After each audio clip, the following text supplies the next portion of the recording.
కానీ కాంగ్రెస్ పార్టీ ఒక ప్లాన్గా ఒక సిస్టమేటిక్గా ఇంజనీరింగ్ యొక్క సపోర్ట్తో మేము తీసుకున్నాం. కానీ బనకచెర్ల నిర్మాణాన్ని కాంగ్రెస్ పార్టీగా రేవంత్ రెడ్డి గారి సర్కారు మేము దాన్ని కంప్లీట్గా వ్యతిరేకిస్తూ ఉన్నాం. బనకచెర్ల ఎప్పుడు కూడా ఊహాగానాల మీద కట్టింది. మళ్ళొకసారి ఆంధ్రప్రదేశ్ ప్రజలకు నేను విజ్ఞప్తి చేస్తున్నాను, బనకచెర్ల మీద చంద్రబాబు నాయుడు గవర్నమెంట్ లక్షలాది రూపాయలను వెచ్చించే ప్రయత్నం చేస్తున్నది. మీ బడ్జెట్ దెబ్బతింటుంది. ఎట్లయితే కాళేశ్వరం మీద కోటాను కోట్ల రూపాయలను బీఆర్ఎస్ వెచ్చించి మొత్తం తెలంగాణ ఏకమైన సర్వనాశనం చేసిందో, బనకచెర్లను చంద్రబాబు నాయుడు గవర్నమెంట్ కోటాను కోట్ల రూపాయలను కేటాయించి మొత్తం ఆంధ్రప్రదేశ్ బడ్జెట్ను దెబ్బతీయబోతోంది. నిజంగా బీజేపీ చిత్తశుద్ధి ఉంటే, నిజంగా బీజేపీ గవర్నమెంట్కు నదీ జలాలను సక్రమంగా పంచాలనుకున్నప్పుడు బీజేపీ గవర్నమెంట్ వెంటనే బనకచెర్లకు ఇచ్చిన అన్ని అనుమతులు రద్దు చేయాలి. భవిష్యత్తులో కూడా అనుమతులు ఇవ్వద్దు. దానికోసం ప్రభుత్వంగా మేము ఏ పోరాటానికి సిద్ధంగా ఉన్నామని తెలంగాణ వైపు నుంచి మేము స్పష్టంగా ప్రకటన చేస్తాం. శ్రీనివాస్ గారు రియాజ్ అన్న అసలైన తెలంగాణ బిడ్డగా మాట్లాడుతున్నారు. వారి ఆవేదన పాపం, కానీ పార్టీ ఆవేదన, మరి ముఖ్యమంత్రి గారి ఆవేదన, లేక ఉత్తమ్ కుమార్ రెడ్డి గారి ఆవేదన, మరి రియాజ్ గారి ఆవేదన ఒకటే అయితే బాగుండు. మరి ఇక్కడేమో అందరూ కూడా రాష్ట్ర చంద్రబాబు నాయుడు గారి శిష్యుడు తెలంగాణ ప్రయోజనాలు తాకట్టు పెడుతున్నారు అన్న చర్చ ఇక్కడ మీడియాలో వస్తూ ఉంది, బయట వస్తూ ఉంది. మరి మీరు పార్టీ లైన్ గా మీరు తీసుకోండి. రెండోది నేను ఏమంటున్నా, వాళ్ళ మీద అలా వస్తుంటే మీ మీద కూడా వస్తుంది కదా. మీరు పొలిటికల్ ఆధారపడ్డారు కాబట్టి చంద్రబాబు నాయుడు గారు రాష్ట్రం ఇవి కేంద్ర ప్రాజెక్ట్ కాదు కదా, బనకచెర్ల కేంద్రం ప్రాజెక్టా, ఇక్కడ మేము చేసిన కేంద్రం ప్రాజెక్టా, కాళేశ్వరం నేనేమంటున్నా 3000 పోతున్నాయా 1500 పోతున్నాయా? ఇప్పుడు పోతిరెడ్డి ఇంతకుముందు గఫూర్ అని అన్నాడు, పెన్నా బేసిన్ కి వాటర్ ఎక్కడి అండి? మహాత్ముడు ఎన్టీ రామారావు గారు తాగునీటికి ఇబ్బంది అవుతుందని చెప్పి తెలుగు గంగ ప్రాజెక్ట్ తీసుకున్నాం. అది ఒక హ్యుమానిటేరియన్ గ్రౌండ్ లో తీసుకున్నాం. దాన్ని ఇప్పుడు వ్యవసాయం Krishna to Penna first time జరిగింది. అది పెన్నా బేసిన్ కి దీని మీద లేనే లేదు. మరి అది ఒక హ్యుమానిటేరియన్ బేసిస్ లో తెలంగాణ ఆ రోజున్న ఎన్టీ రామారావు తీసుకున్న నిర్ణయానికి తెలంగాణ ప్రజలు కూడా వాటర్, డ్రింకింగ్ వాటర్ గురించి కదా అని ఉన్నారు. ఇవాళ పోతిరెడ్డిపాడుకు పొక్క పెట్టేసి మొత్తం నీళ్లు తీసుకోమని చెప్పినామా? వరద జలాలు నికర జలాల నుంచి పోయి ఇవాళ మొత్తం నికర జలాలకు వచ్చారు వరద జలాల ప్రాజెక్టుని, పోతిరెడ్డిపాడుని. ఎవరు దౌతా ఉన్నారండి? మీరు అన్నది కరెక్టే. ఆంధ్రనేవా ఈ రోజు ప్రయోజనాల కోసం మీరు అందరు కొట్లాడుతున్నారు, కానీ ఉన్నాయా ఈ నది మీద వాళ్ళకి హక్కులు ఉన్నాయా? ఆ బేసిన్ కుందా? రెండోది నేనేమంటున్నా అంటే humanitarian basis is different from all other aspects. ఇక్కడ ఆల్టర్నేటివ్ గా నేను ఒకటే చెప్తాను, మీరు కూడా ఒక్క సెకండ్, హక్కుల కంటే కూడా ఒక్కొక్కసారి అనేక మనం సహజ న్యాయ సూత్రాలకు ఆధారంగా అదే చెప్పిన కదా,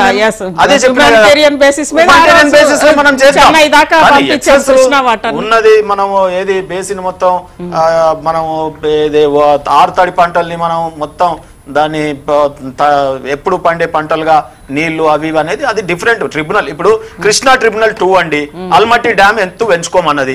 ఇవాళ 5 మీటర్ల ఎత్తు వాళ్ళు పెంచుతా ఉన్నారు. 125 టీఎంసీలు రేపు రావు. కృష్ణా నదిలో నీళ్ళు ఏడికెళ్ళి వస్తాయి? అందుకే ఒక ఆల్టర్నేటివ్ మెకానిజం. మీరు ఇంత మాట్లాడుతున్నారు, మా దేవన్న మాకు సపోర్ట్ చేస్తలేడు, కానీ ఇవాళ హరీష్ రావు గారు ఇంత గొంతు చించుకొని గొడవలు పెట్టేది 2 రాష్ట్రాలకు చేస్తా ఉన్నాడు. కానీ నమస్తే తెలంగాణ ఎవరి పేపర్ అండి? దాంట్లో బనకచెర్ల ఛాంపియన్ నేనే. అసలు కేసీఆర్ ఆలోచించింది ఇది రివర్స్ పంపింగ్ తో ఇరువురికి లాభం అని వారు ఒక ఆల్టర్నేటివ్ కూడా చెప్పినారు ఇంజనీర్లు, తెలంగాణ ఇంజనీర్లు. మరి 10 ఏళ్ళ టైం పట్టింది, మీరు ఎందుకు చేయలేదండి? గియాల ప్రెస్ మీట్ ఎందుకు పెడుతున్నాడు హరీష్ రావు గారు? ఇది అంతా కాంట్రాక్ట్ల పంచాయతీ ఏదో ఉన్నట్టుందండి బీఆర్ఎస్ పార్టీకి మొత్తం కూడా. ఈ రోజున తప్ప తెలంగాణ ప్రజల సంక్షేమం తెలంగాణ రాష్ట్రం కాదు.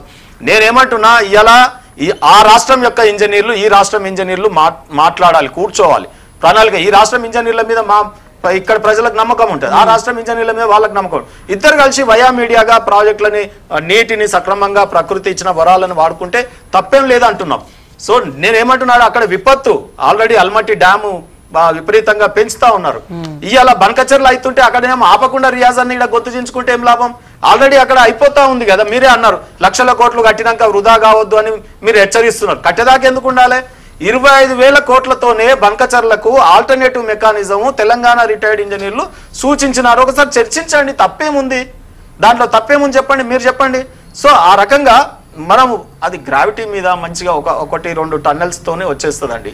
సో ఆ రివర్స్ పంపింగ్ ఎత్తిపోసుకొని మనం టేలెంట్ పాయింట్ తో తెచ్చుకుంటే అయిపోతుంది కదా. ఇవాళ ప్రాజెక్టులు కట్టినామంటే ఏం కట్టిరండి? నాగార్జున సాగర్ ఎడమకాలు ఎట్లుంది, కుడికాలు ఎట్లుంది, ఆయల్ల శ్రీరామ్ సాగర్ ప్రాజెక్ట్ ఎట్లొచ్చింది? ఇవన్నీ కూడా చరిత్ర ఉందండి. కాంగ్రెస్ పార్టీ ఏం ఛాంపియన్ కాదు, రాష్ట్రాలకు తగలబెట్టింది. ఇవాళ మీరు మాట్లాడితే ఎవరు నమ్మరు. రియాజ్ ఆ రోజు ఉమ్మడి రాష్ట్రం ఒకే రాష్ట్రం. నేనేమంటున్నా వారు మొత్తం ఏదో దేశాన్ని నిర్మించినట్టుగా ఎక్కడ గొడవలు అక్కడే ఉన్నాయి. కావేరీ జిల్లాల గొడవలు ఏమన్నా శ్రీనివాస్ గారి వాళ్ళ గొడవలు మానవ చరిత్ర పుట్టినప్పటి నుంచి నీళ్ల గొడవ జల వివాదాలు సరిపోదా? అజిత గారు 60 ఏళ్ళు సరిపోదా? కాంగ్రెస్ పార్టీ దేశాన్ని పాలించింది కదా. ఎందుకంటే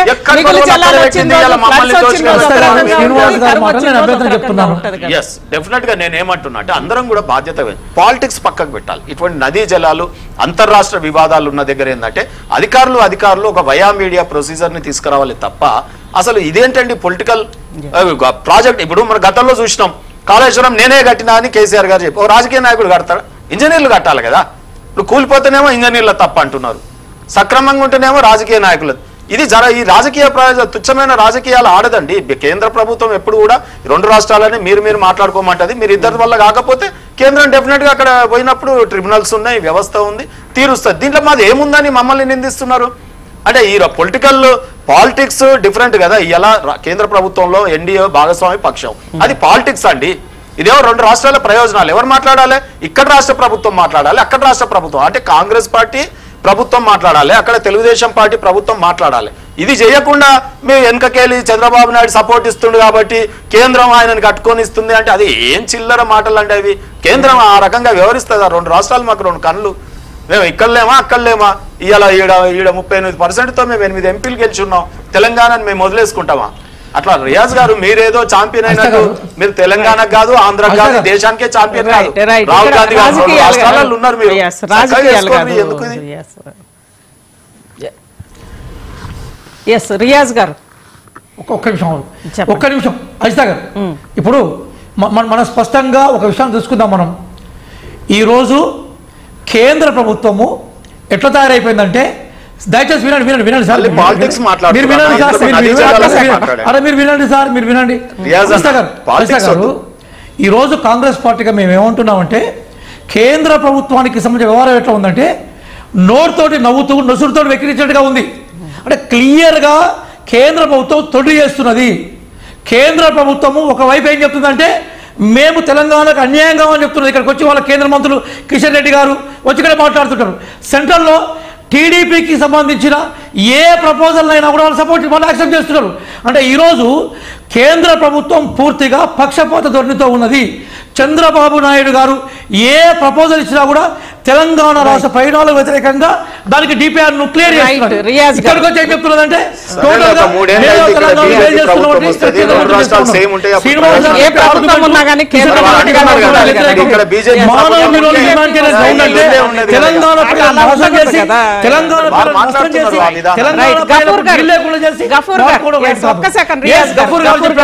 సామరస్యంగా మేము మాట్లాడుతూ తెలంగాణ గవర్నమెంట్ సిద్ధంగా ఉన్నది.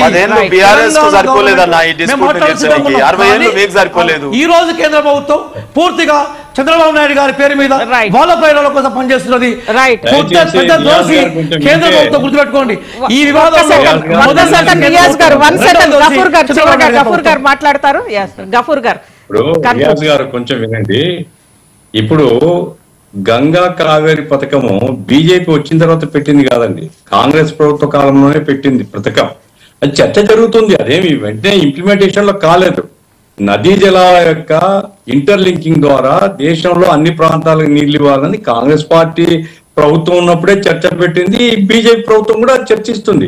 దేశం యొక్క ప్రయోజనమే అందులో ఏమి ఏ ప్రాంతానికి నీళ్ళు ఇవ్వాలా ఏ ప్రాంతానికి ఇవ్వకూడదని కాదు. మిగులు నీళ్లు మిగతా కరువు ప్రాంతాలకు పోవడం నంబర్ 1. నంబర్ 2 మీరు అన్నారు మిగులు జలాలు అసలు కాంగ్రెస్ పార్టీ ఎక్కడ నిర్మించదని. ఇప్పుడు మీరు ఎందుకంటే నేనేం మిమ్మల్ని విమర్శించాలి పర్సనల్ గా చెప్పను. మీరు దయచేసి Krishna water tribunal Bachawat committee యొక్క అవార్డు చదవండి. బచావత్ అవార్డులో కృష్ణాలో మొత్తం ఎన్ని నీళ్లు ఉన్నాయి, ఏ రాష్ట్రానికి ఎన్ని నీళ్లు ఇవ్వాలా, ఏది నికర జలము ఏది మిగులు జలం చాలా స్పష్టంగా ఉంది. మన ప్రభుత్వం కాంగ్రెసే కదా గఫూర్ అన్న, ఇక్కడ కాంగ్రెస్ ప్రభుత్వమే కదా. మరి మళ్ళీ ఎత్తు పెంచుతుంటే వీళ్ళు ఏమి చేతులు